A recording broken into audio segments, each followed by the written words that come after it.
বুধবার দুপুর 12:15 বিধ্বংসী আগুন বাজি কারখানায়। দীপাবলির আগে চরম ব্যস্ততা তামিলনাড়ুর শিবকাশিতে।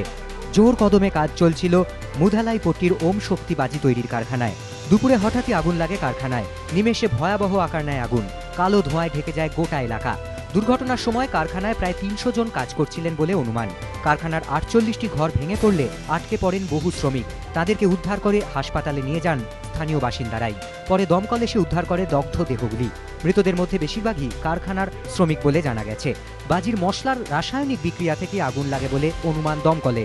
ঘটনায় শোক প্রকাশ করেছেন তামিলনাড়ুর মুখ্যমন্ত্রী জয়ললিতা।